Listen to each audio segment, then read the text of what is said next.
Medok'tan Garcinia Gel 8'de sağlığı sunar. 8'e sağlık kaldığı yerden devam ediyor. Şimdiki konuğumuz aile danışmanı Yasemin Handan Narman. Hoş geldiniz. Hoş bulduk. Hoş geldiniz. Merhaba. Nasılsınız? İyiyim, teşekkür ederim. Sizler? Bizler Sağ de olun, çok iyiyiz. Çok teşekkürler. sağ olun. Böyle hemen bir sohbetimize başlayalım istiyorum. Psikolojik açıdan aile kavramı nedir? Aile, bireylerin ilk sevip sevildiği, bağlanma tecrübelerini gerçekleştirdiği, ilk kişiler arası ilişkilerini kurduğu, sorumluluk aldığı, sosyalleştiği ve psikososyal destek gördüğü toplumun temel birimidir. Ailenin psikolojik ve biyolojik görevleri vardır. Psikolojik görev deyince bir çocuk neye ihtiyaç duyar diye düşünebiliriz. Çocuk sevgiye, ilgiye, dinlenilmeye, destek görmeye, çevresini tanırken ailesinin ona güven vermesine ve aktif şekilde iletişim kurmaya ihtiyaç duyar. Bu da ailenin kısaca psikolojik görevi diyebiliriz. Aileler psikolojik olarak sağlıklı ve psikolojik olarak sağlıksız aile olarak ikiye ayrılır. Bireyler aile ortamında kurduğu ilişkilerin benzerlerini gelecek yaşamlarında, yetişkinlik dönemlerinde kurduğu için aile bizim için önemlidir. Peki biraz bahsettiniz ama detaylarını öğrenmek istiyoruz. Yani biz iyi bir aile olduğumuzu düşünüyoruz ama hani tam olarak hakim değiliz bu konuya. Sağlıklı aile ya da sağlıksız aile tam olarak nedir? Sağlıklı aile, aile yapısını, ailenin bağlanma stilleri, davranış tutumları ve ailedeki anne baba örüntüleri göstermektedir.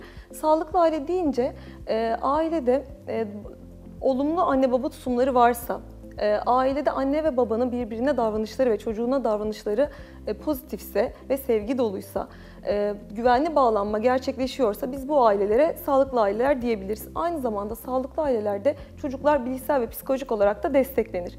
Sağlıksız ailelerde bunların tam tersi görülüyor.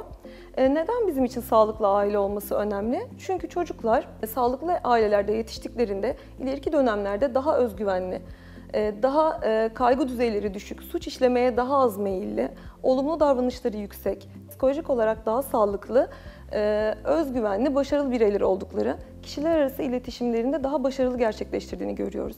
Ama sağlıksız ailelerde yetişen çocukların kaygı düzeylerinin daha yüksek, empati düzeylerinin daha düşük ve daha suç işlemeye meyilli, bağımlılık geliştirebilecek bireylere dönüştüklerini, kişiler arası ilişkilerinde ve akademik hayatlarında veya iş hayatlarında da başarısız bireyler olduklarını görüyoruz.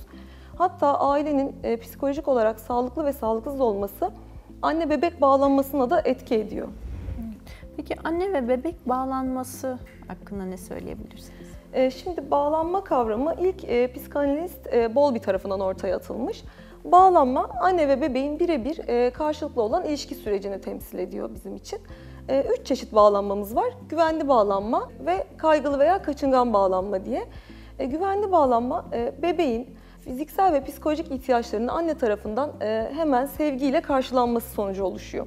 Yani bebek ağladığında anne onunla sevgiyle ilgileniyorsa, acıktığında onu doyuruyorsa, onunla konuşuyorsa, onu şefkatle sevip sarmalıyorsa, işte uykusu geldiğinde uyutup altı değişmesi gerektiği zaman bekletmeden değiştiriyorsa anne ve bebek güvenli olarak bağlanabiliyor diyebiliyoruz. Ama bunların tam tersi, anne bebeğin fiziksel ve psikolojik ihtiyaçlarına duyarsız ve ilgisiz davranırsa veya agresif tutumlar sergilerse bebekle güvenli şekilde bağlanamıyor. Güvenli bağlanma bizim için neden önemli? Yine gelecek yaşamda güvenli bağlanıp bağlanmadığının etkilerini görüyor bireyler. Güvenli bağlanan bireyler yaşamdan doyum alabilen, sevgi dolu, yine empati yapabilen, huzur dolu bireyler olurken güvensiz bağlanan bireyler de bunların tam tersi görülüyor. Yine yapılan araştırmalara göre insanlar 1 yaşlarında ne şekilde bağlanıyorlarsa 17 yaşlarında da %70 oranında buna benzer şekilde diğer kişilerle bağlanma gösteriyorlar. Yani bir birey annesiyle nasıl bağlandıysa yetişkinlik döneminde eşiyle de o şekilde bağlanıyor. Güvenli ise güvenli, sorunsuz bir bağ kurabiliyor. Eğer kaygılı ve kaçıngansa eşiyle de problemler yaşayabiliyor. Peki Yasemin Hanım, çocuk gelişiminde ailenin önemi nedir? Şimdi bunların hepsini özetlersek, çocuk gelişiminde aile ilk çocuğun muhatap olduğu kurum olduğu için çok önemli bizim için. Aileye önem verme fikri de psikanalistin kurucusu Freud'la başlıyor. Freud yetişkinlik dönemindeki sorunların aileden kaynaklandığı, yani çocukluk döneminden geldiğini savunuyor. Bu yüzden aile bizim için çok önemli. Ve çocuklar 0-3 yaş aralığında hayatı boyunca öğrenmelerinin %50'sini öğrenmiş oluyorlar. Bu yüzden çocuk ailede ne şekilde anneyle bağ güvenli kuruyorsa demiştik, ne şekilde bağ kuruyorsa o şekilde çevreyi de güvenli veya güvensiz olarak tanıyor. Yine çocuk 3-6 yaş aralığında çocuğun sosyalleşme süreci başlıyor. Sosyalleşme ve toplumsallaşmayı da yine ilk ilişkilerini öğrendiği anne ve babasının onunla ve birbirleriyle olan ilişkisinden öğreniyor. Yani anne ve baba eğer sıcak ve huzur dolu, sevgi dolu, açık iletişime sahip bir şekilde iletişim kuruyorsa çocuk bu şekilde diğer iletişimlerini kurmaya devam ediyor. Kısaca çocuğun ilk öğretmeni anne babası, ilk okulu da evidir, yuvasıdır diyebiliriz. Evet. Peki şöyle bir sorum olacak. Psikanalitik açıdan çocukların gelişim dönemleri nedir ve bu dönemde dikkat edilmesi gereken başlıca konular nelerdir? Yine Freud'a göre, Freud bunları 5 basamakta incelemiş. İlki 0-1 oral dönemimiz. Bu dönemde çocuğun bütün ilgisi ağızda ve emme refleksinde. Çocuk karnını doyurmak istiyor ve her bulduğu nesneyi ağzına götürüyor. Bu dönemin görevi çocuğu yeterli şekilde sütle beslemek ve zamanı geldiğinde de aile tarafından çocuğun sütten kesilmesi. Eğer bu dönem boyunca çocuk yeterli şekilde beslenemiyorsa ve sütten aniden ve hızlıca kesiliyorsa o zaman çocuğun yetişkinlik döneminde bazı sorunlar yaşadığını görüyoruz. Bunlardan bazıları obezite davranışı, yani her bulduğunu ağzına götürme, ağızda obje, işte nesne, kalem sokma, kürdan taşıma gibi veya sigara içme davranışlarıyla ilişkilendiriliyor. Yine 1-2 yaş anal dönemimize denk geliyor. Bu dönemde de çocuk dışkısını kontrol ettiğini öğreniyor. İlgisi dışkısını kontrol etmede. Bu dönemin aile tarafından görevi de çocuğun tuvalet eğitimi vermesi. Çocuğa zamanı geldiğinde tuvalet eğitimini vermesini istiyoruz ailelerden. Ama bu eğer tuvalet eğitimi verirken zamanından önce verilen veya anne babanın katı veya agresif tutumlarıyla verilen tuvalet eğitimi çocukların ileride çok titiz ve düzenli olmasına veya tam tersi çok savurgan olmasına sebep oluyor. Çok dağınık olmasına veya çok cimri veya çok cömert, aşırı cömert olmasına neden oluyor. Ya da katı kişilik dediğimiz bir kişilik görülüyor. Yine 3-6 yaş dönemi var. O da fallik döneme denk geliyor. Bu dönemde de çocuk cinsiyetini keşfediyor, üreme organlarını keşfediyor ve insanların cinsiyetlerinin farklı olduğunu keşfediyor. 6-11 yaş arasında latent gizil dönemimiz var. Bu dönemde artık çocuğun ilgisi bedeninden ve ailesinden dış dünyaya yansımaya başlıyor. Çocuk okulunu ve çevresini, arkadaşlarını tanımaya başlıyor bu dönemde. Ailesi eğer çocuk dünyayı tanırken onu destekleyici davranmazsa, çocuğa güven vermezse çocuk içine kapanık yetişiyor ve suçluluk duymaya başlıyor.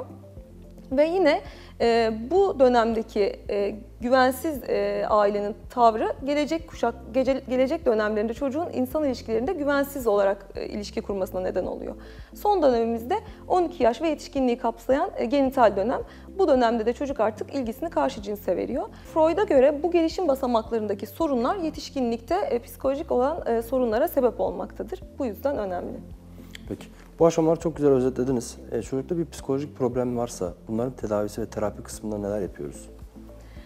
Çocuklarda ilk önce çocuklar kendilerini kelimelerle yeteri kadar ifade edemediklerinden resim analizi gibi bir yöntemle iç dünyalarını anlama, kendilerini, problemlerini ve duygularını bize yansıtma fırsatı veriyoruz. Resim analizinde çocuğun önüne boya kalemleri ve resim kağıdı veriliyor. Çocuk burada bazı bizden gelen komutlarla resim yapıyor. Mesela bir aile çiz, bir ağaç çiz, bir insan çiz gibi çocuğa yönergeler veriyoruz. Çocuğun çizdiği resimleri uzmanlar değerlendiriyoruz. 4 yaş ve üzeri tüm çocuklarda bu rahatlıkla uygulanabilen bir yöntem. Mesela baktığımız kriterlerden bazılarından bahsedeyim. Bunlar çocuk hangi renkleri kullanmış? Sıcak renkler mi, soğuk renkler mi? Hangi renkleri bir arada kullanmış? İşte aile bireylerinin hepsini çizmiş mi? Kağıdın kendisini neresine konumlandırmış ve aile bireylerini kendine hangilerini yakın veya uzak çizmiş?